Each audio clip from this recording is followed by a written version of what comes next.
ദൈവനാമത്തിന് മഹത്വം ഉണ്ടായിരിക്കട്ടെ. വീണ്ടും എന്നെ കേൾക്കുന്ന നിങ്ങളെ ഓരോരുത്തരെയും ഞാൻ വീണ്ടും വരുന്നവനായ യേശു ക്രിസ്തുവിൻ്റെ നാമത്തിലുള്ള എൻ്റെ സ്നേഹവന്ദനത്തെ ഞാൻ അറിയിക്കുകയാണ്.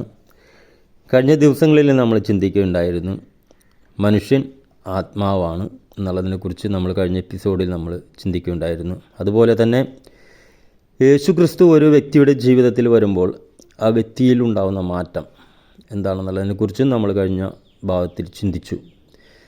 ഇന്ന് നമ്മൾ ചിന്തിക്കാൻ പോകുന്നത്, യേശു ക്രിസ്തു ഒരു വ്യക്തിയുടെ ഏത് ഭാഗത്താണ്, അതായത് മനുഷ്യനെ 3 തലങ്ങളായിട്ടാണ് ദൈവം സൃഷ്ടിച്ചിരിക്കുന്നത്. ഒന്ന് ദേഹം, അടുത്തത് ദേഹി, അടുത്തത് ആത്മാവ്. നമ്മൾ ചിന്തിക്കുന്നുണ്ടായിരുന്ന ആത്മാവാണ് യഥാർത്ഥ മനുഷ്യൻ. ദേഹം എന്ന് വെച്ചാൽ നമ്മുടെ പുറത്തെ മനുഷ്യൻ, അത് ഈ ഭൂമിയിൽ മണ്ണിൽ നിന്നും രൂപം മെനഞ്ഞ് ഉണ്ടാക്കിയതാണ് ദൈവം. ആ മണ്ണുകൊണ്ട് ഉണ്ടാക്കിയ രൂപത്തിലേക്ക് ദൈവം തൻ്റെ ജീവശ്വാസം ഊതി ജീവനുള്ള ദേഹിയാക്കി തീർത്തു.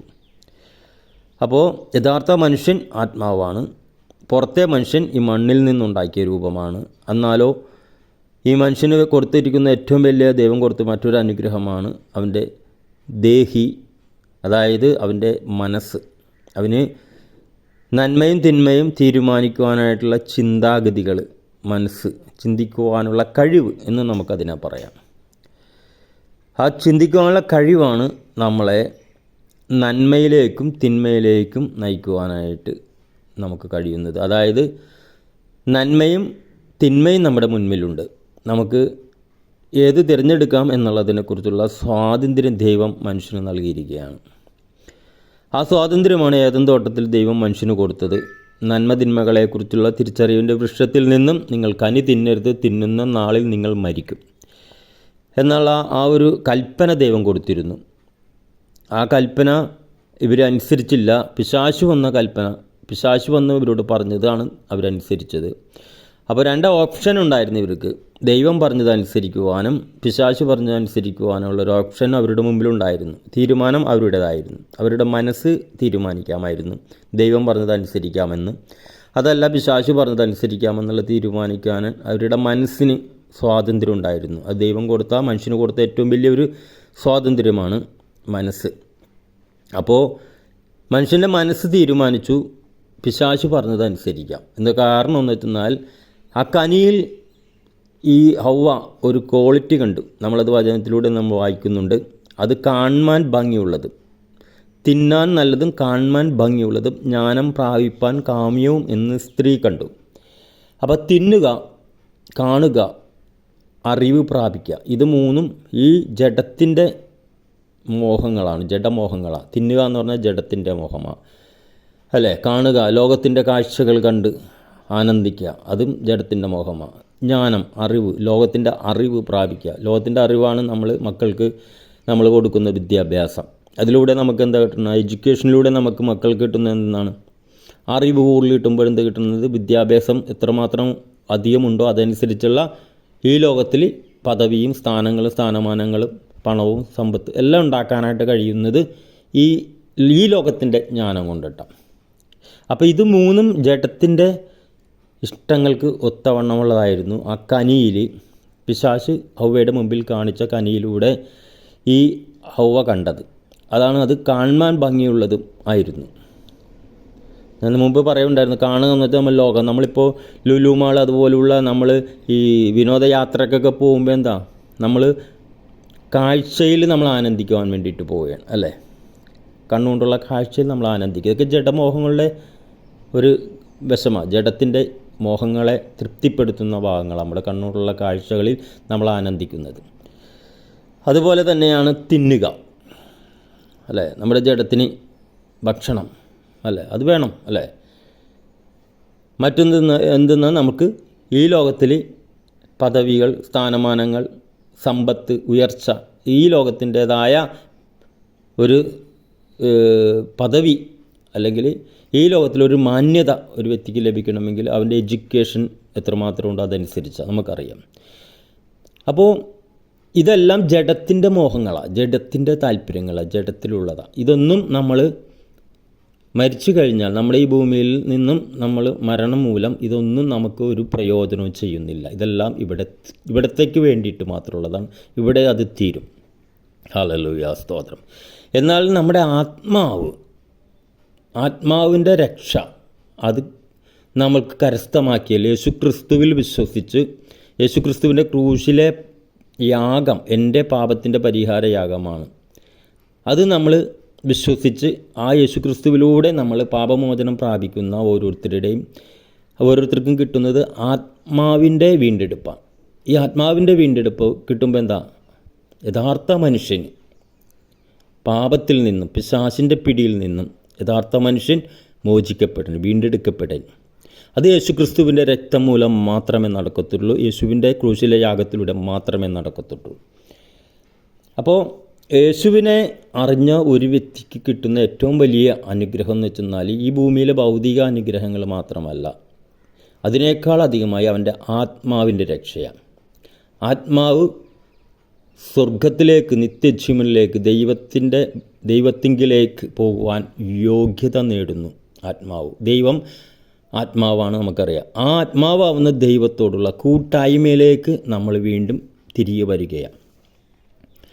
നമ്മൾ ഉൽപ്പത്തി പുസ്തകത്തിൽ വായിക്കുന്നുണ്ട്, ദൈവം മനുഷ്യനെ സൃഷ്ടിച്ചിട്ട് ദൈവം മനുഷ്യരോട് കൂട്ടായ്മയ്ക്കായിട്ട് ദൈവം ഏദൻ തോട്ടത്തിൽ ഇറങ്ങി വരുമായിരുന്നു, മനുഷ്യരോടുള്ള കൂട്ടായ്മയ്ക്ക്. പക്ഷേ പാപം ചെയ്തപ്പോൾ ഈ ആത്മാവ് മരിച്ച മനുഷ്യൻ, അതായത് യഥാർത്ഥ മനുഷ്യൻ പാപം മൂലം മരിച്ചപ്പോൾ ഈ ആത്മാവുമായിട്ടുള്ള ദൈവത്തിൻ്റെ ആത്മാവാവുന്ന ദൈവവുമായിട്ടുള്ള ബന്ധം അവിടെ വിച്ഛേദിക്കപ്പെട്ടതോടുകൂടി ദൈവമായിട്ട് പിന്നെ ആ കൂട്ടായ്മ കൂടുവാൻ മനുഷ്യന് കഴിഞ്ഞിരുന്നില്ല. ദൈവത്തിനും മനുഷ്യരോടുള്ള കൂട്ടായ്മ കൂടുവാൻ കഴിഞ്ഞിരുന്നില്ല. അതവിടെ വെച്ചിട്ട് ആത്മാവ് മരിച്ചു, ദൈവമായിട്ടുള്ള ബന്ധവും വിച്ഛേദിക്കപ്പെട്ടു.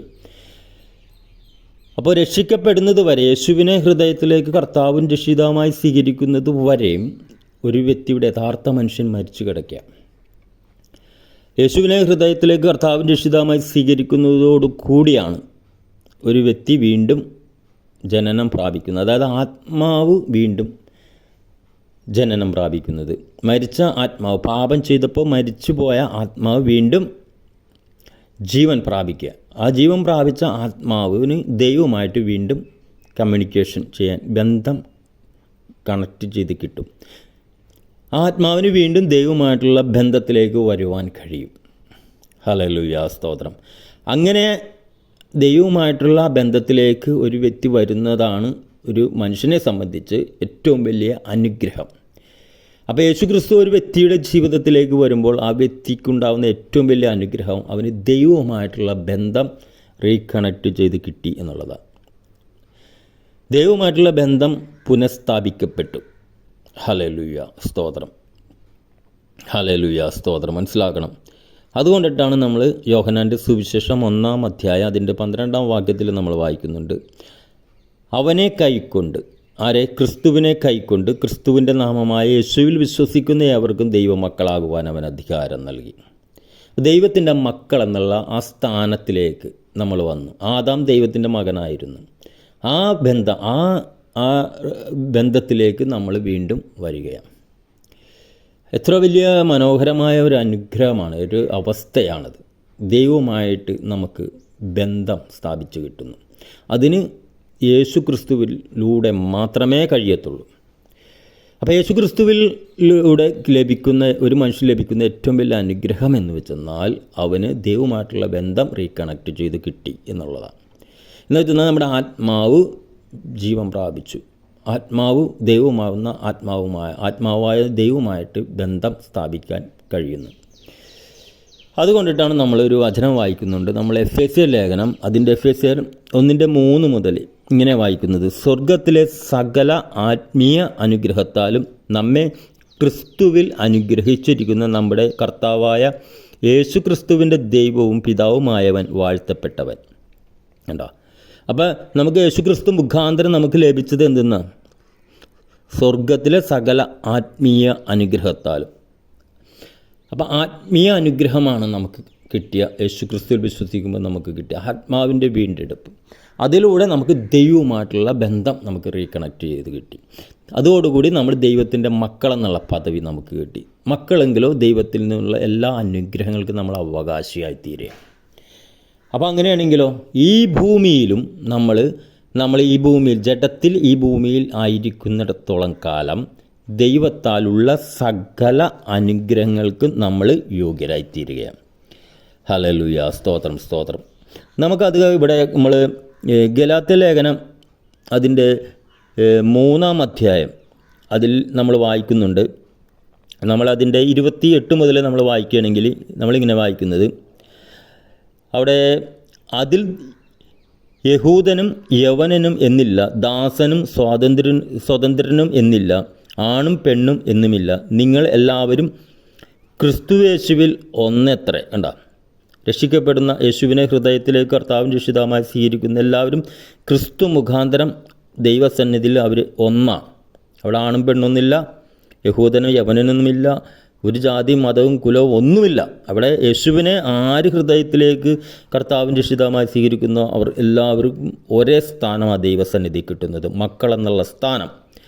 അതുകൊണ്ടിട്ടാണ് ഇവിടെ ഇങ്ങനെ എഴുതിയിരിക്കുന്നത്, നിങ്ങളെല്ലാവരും ക്രിസ്തു യേശുവിൽ ഒന്നത്രേ, ക്രിസ്തുവിനുള്ളവൻ എങ്കിലോ നിങ്ങൾ അബ്രഹാമിൻ്റെ സന്തതിയും വാഗ്ദത്ത പ്രകാരം അവകാശികളുമാകുന്നു. അപ്പോൾ ക്രിസ്തുവിനുള്ളവനായ നമ്മൾ ആരായിത്തീർന്നു? അബ്രഹാമിൻ്റെ സന്തതിയായിത്തീർന്നു. വാഗ്ദത്ത പ്രകാരമുള്ള എല്ലാ അനുഗ്രഹങ്ങൾക്കും നമ്മൾ യോഗ്യരായിത്തീർന്നു. അപ്പം അങ്ങനെയാണെങ്കിൽ അബ്രഹാമിനോട് പറഞ്ഞ അനുഗ്രഹങ്ങൾ എന്താ? അബ്രഹാമിന് കൊടുത്ത അനുഗ്രഹങ്ങൾ മുഴുവനും ഭൗതിക അനുഗ്രഹമാണ്. ഈ ഭൂമിയിൽ ഒരു മനുഷ്യന് ആവശ്യമായിട്ടുള്ള അനുഗ്രഹങ്ങളാണ് അബ്രഹാമിനോട് ദൈവം പറഞ്ഞത്. പക്ഷേ യേശുക്രിസ്തുവിൽ നമുക്ക് ലഭിച്ചത് നമ്മുടെ ആത്മാവിൻ്റെ അനുഗ്രഹം, ആത്മാവിൻ്റെ വീണ്ടെടുപ്പ്, ആത്മാവിൻ്റെ നീതീകരണം. അതോടുകൂടി എന്തുപറ്റി? നമ്മൾ ദൈവത്തോട് നമ്മൾ നിരപ്പ് പ്രാപിച്ചു, ദൈവത്തോട് നമുക്ക് സമാധാനമുണ്ട്. അതുകൊണ്ട് നമ്മൾ യെശയ്യാവിൽ നമ്മൾ നമ്മുടെ സമാധാനത്തിനായുള്ള ശിക്ഷ അവൻ്റെ മേലായി. കണ്ട, ഹല്ലേലൂയ, സ്തോത്രം. നമ്മുടെ സമാധാനത്തിനുള്ള ശിക്ഷ ആരുടെ മേൽ? യേശുവിൻ്റെ മേലായി, ക്രിസ്തുവിൻ്റെ മേലായി. അപ്പോൾ ആ ക്രിസ്തുവിലൂടെ നമുക്ക് ദൈവത്തോട് സമാധാനം കിട്ടിയപ്പോഴും ദൈവം അബ്രഹാമിനോട് പറഞ്ഞ വാഗ്ദത്തങ്ങളെല്ലാം ക്രിസ്തുയേശു മുഖാന്തരം നമ്മൾക്ക് ലഭിക്കുക. അബ്രഹാമിനോട് പറഞ്ഞ വാഗ്ദത്തങ്ങൾ എന്താണ്? ഈ ഭൂമിയിൽ ഭൗതികമായിട്ടുള്ള ഉയർച്ചകളാണ്. അപ്പോൾ ഭൗതികമായ ഉയർച്ചയും ആത്മീയമായ വീണ്ടെടുപ്പും നിത്യജീവനും ഉൾപ്പെടെ എല്ലാം ക്രിസ്തുയേശുവിൽ ഒരു വ്യക്തിക്ക് ലഭിക്കും. അപ്പോൾ യേശുവിനെ സ്വീകരിക്കുന്ന ഒരു വ്യക്തി, ആ വ്യക്തിക്ക് ലഭിക്കുന്നത് ഈ ഭൂമിയിൽ ദൈവത്താലുള്ള സകല ഭൗതിക അനുഗ്രഹങ്ങളും വിടുതലുകളും ഉയർച്ചകളും ശാരീരികമായും എല്ലാ മേഖലകളിലുള്ള ഉയർച്ചകളും ഈ ഭൂമിയിൽ ലഭിക്കും, നിത്യജീവനും ലഭിക്കും. അതാണ് യേശുക്രിസ്തുവിനെ സ്വീകരിക്കുന്ന ഒരു വ്യക്തിക്ക് ലഭിക്കുന്ന അനുഗ്രഹങ്ങൾ. ഹല്ലേലൂയ, സ്തോത്രം. ഇതിനെക്കുറിച്ചൊക്കെ കൂടുതൽ കാര്യങ്ങൾ, ഇതിൻ്റെ പല പൊരുളുകളും വ്യാഖ്യാനിക്കേണ്ടതായിട്ടുണ്ട് വ്യക്തമായിട്ട് വചനപ്രകാരം. വരും കാലങ്ങളിൽ കർത്താവ് കൃപ ചെയ്താൽ നമുക്ക് അങ്ങനെ പലതും നമുക്ക് തിരിച്ചറിയാൻ തക്കവണ്ണം പരിശുദ്ധാത്മാവിൽ ആശ്രയിച്ച് നമുക്ക് വചനത്തിലൂടെ നമുക്ക് അതെല്ലാം തിരിച്ചറിയാനായിട്ട് ശ്രമിക്കാം. ഇന്ന് നിങ്ങൾ ഈ കേട്ട വചനം, നിങ്ങൾ ക്രിസ്തുവിൽ ആരാണെന്നുള്ളതിനെക്കുറിച്ച്. ക്രിസ്തുവിൽ നിങ്ങൾ ദൈവത്തിൻ്റെ നീതിയാണ്, ദൈവത്താൽ നീതീകരിക്കപ്പെട്ടവരാണ്.